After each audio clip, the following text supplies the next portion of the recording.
should shove. Possession is the motivation that is hanging up the goddamn nation. Looks like they always end up in a rut. Everybody now trying to make it real compared to what? Come on, baby. Hello and welcome to another exciting edition of Everything But the Kitchen Sink, Mansfield Cable Access premier All About Town show. I am your most humble host, Dan Pascucci, and a couple of things we want to do tonight is, before we get into that, we want to get into the usual disclaimers and stuff about the show, and that is, this is a show all about Mansfield and thereabouts, and we have some interesting things. If you would like to contact us in any way, shape, or form, there are a couple ways you can do that, and the most popular is on our email account, and that is mansfieldkitchensink@gmail.com, right there for those of you at home. And also we are on Facebook at Everything But the Kitchen Sink. You just go to Facebook and do a little, just in the window there, put Everything But the Kitchen Sink, and there's some pictures and stuff about us that my good friend Fast Eddie has put up. And speaking of Fast Eddie, he has got a special treat for us tonight, another one of his productions that he has done, and we'll be looking forward to seeing this. I know I will. The last one, the Patrick Swayze tribute, was fantastic, and I don't know where he stole it from, but he did a great job on it. So a couple other things I want to get to before we get into we have a very special show tonight, and we'll get into that. This Sunday coming up would have been the 12th anniversary of the Billy Kelly road race, Memorial Road Race, and this year we're not going to be doing it this year. The organizers have had to pull out. Apparently we ran into a little issue with the police details on this, and it was just one of these things where, you know, everybody lost on this. The town lost, the recipients of the scholarship money lost, and it's a sad thing, because after 11 years of doing this, next year the race is going to be in another town, and the people there will benefit from it. And as I understand it, there was monetary concerns that caused the police not to provide the details. And you know, I understand money is money. I don't know if it's been even-handed about across the board. I know they're still supporting some things that they're going to be providing details for, but it's a shame, and you know, it's something that you know, was good for the community, and I hate to see it go. So no more Billy Kelly road race this year. Next year it's in Easton, and we'll go from there. Second thing is, and this is another thing, is I received, and again, people do write in their comments, complaints, questions, and a young lady that lives in my neighborhood actually got a hold of me and asked about the speeding again on Tremont Street. When this is something I've been to the selectmen about before, and they've been pretty receptive, but it's getting out of hand again. Anybody who goes down Tremont Street knows it's about a mile long. It's a straightaway. It's a very narrow, very dark street due to the trees, and the cars just go down there, and it's too fast. I walk my dogs down there, and I take my life in my hands, and you have to start wearing the vests and the lights, you know, early. But even during the day, I mean, and her you know, her complaint was she almost got spun around by two cars that just were going way too fast. And we'd asked the town to put up some signs, and what they did is they put up two signs going from West Street down to Williams, and that was like in the first third of the mile, and then there's no signs going from Williams to West. We hope maybe they could do something like that, because it really is a dangerous situation. I know the police have been out there, and they do the best they can, but they can't be there all the time, so maybe we can get some signs out there. And to my neighbor who asked about this, you know, we'd mention it, so there it is. As usual, I have my mug with me tonight, but we won't be using this tonight. I'm safe to get rid of this one tonight, because we have a treat and a half tonight. We are going to do a show.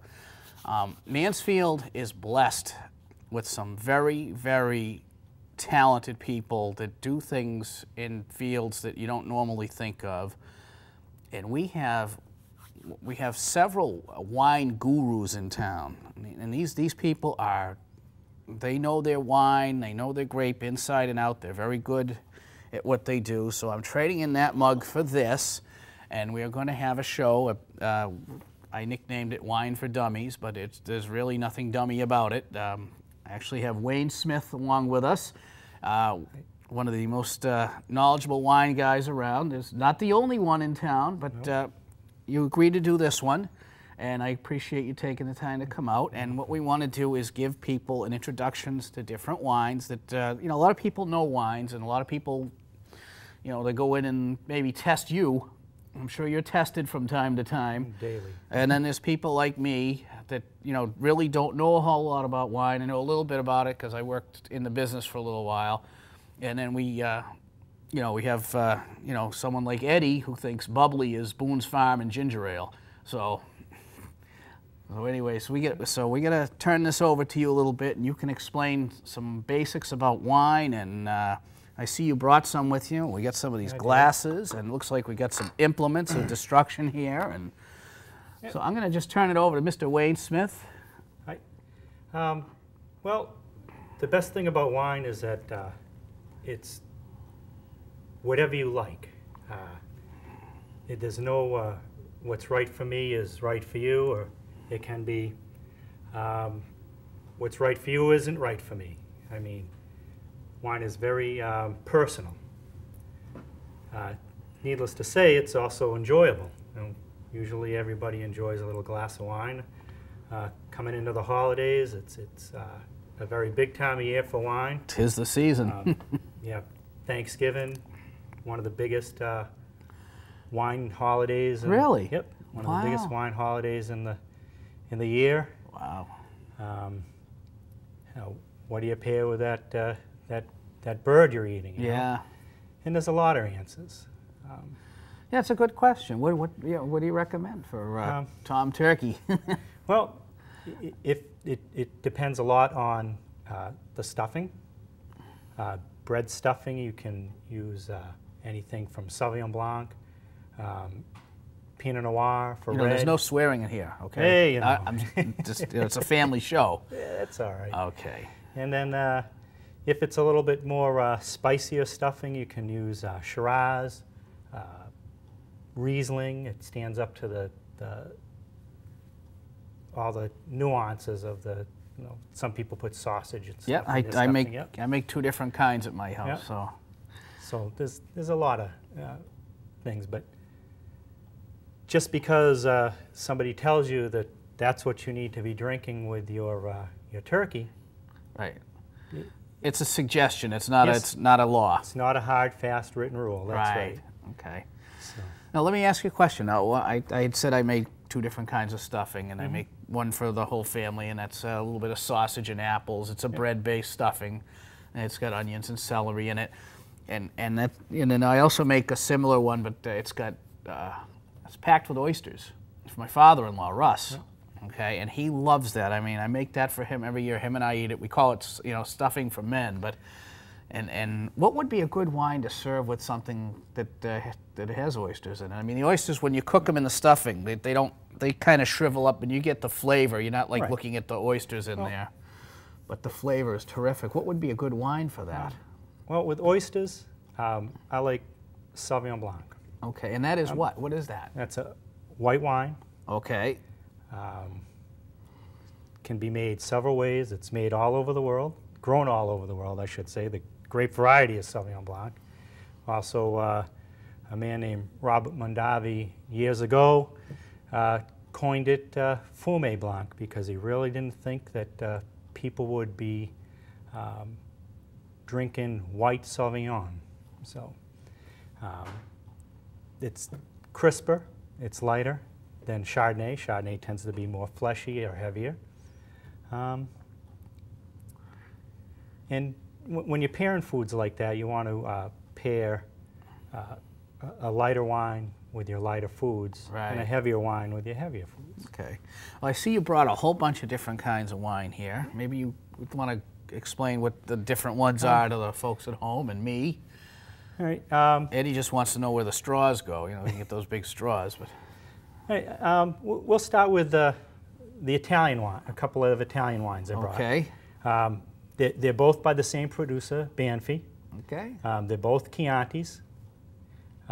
One is a Chianti Classico, and one is a Chianti Classico Reserva. What's the difference? That would be my question. Well, to be a Reserva, it has to be aged in wood for 3 years. Okay. So this would be aged 3 years longer than this in wood, and that's what makes it a Reserva. Oh, okay. And when you do that, you add a little more depth to the wine, a little more flavors from the oak that they use. Right. Yeah. And what kind of grapes are these made out of? It is predominantly made with Sangiovese, Okay. but they can use several others, including Cabernet and some white varieties. Wow. Now, is this a wine that's served at room temperature, or is it chilled, or? It's served at room temperature, Okay.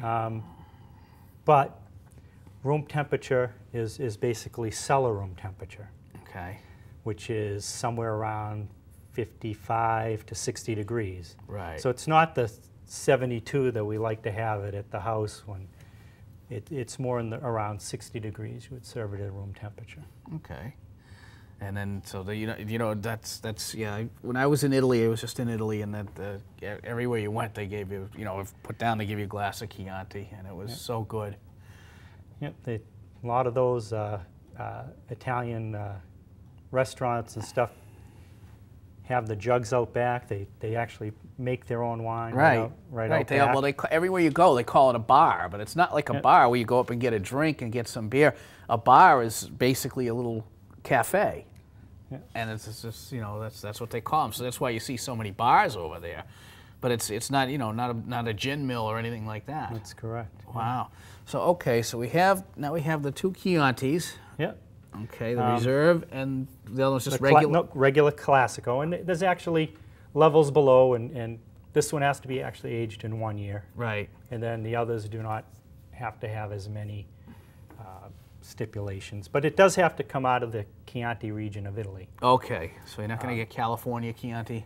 No, and you're not going to get other areas in Italy that produce Chianti. They end up producing a wine called Sangiovese, which is the main grape in Chianti. Okay. Very good. And what else do we have here now? We have a Merlot. Okay. And that's a Kendall Jackson product? That particular one is Kendall Jackson. I kind of brought several different things to show differences between labels and whatnot. Actually, the internet's a wonderful thing. You can find a lot of information. Learning about wine is a lot of reading and a lot of drinking. Okay, well, you got that, Eddie? So we can start off by maybe show how to open a bottle of wine. That'd be great, yeah. And actually, through the world of technology, our ace director, Jack O'Neill, is going to be able to transpose some of the things that you're reading, and they're going to be shown on our screen. Excellent. So the people at home can follow along. Because I think somewhere there's a lesson here on how to read a label. Yep, we're gonna do a little bit. So it's going to be exciting to see, and so pay attention, This is going to be good stuff. Okay, so first thing, how to open a bottle of wine. Well, there's several different tools you can use. Okay, now that is a corkscrew. It's called a wingtip corkscrew. The reason it's wingtip is because it has these little. It's easier to use the wingtip than to open it out of its package. Yeah, there you go. Wingtip. Right. I think most people have that at home. A lot of people do. It's a little easier to use than some of the other ones. Yep. Also, we have the old picnic corkscrew. Throw it in the bag, and used to be that a lot of people traveled with corkscrews. Can't do that anymore. They take them away from you because they can be used as a weapon. Oh, you mean if you're flying and things That's right. Yeah. And then the next kind is a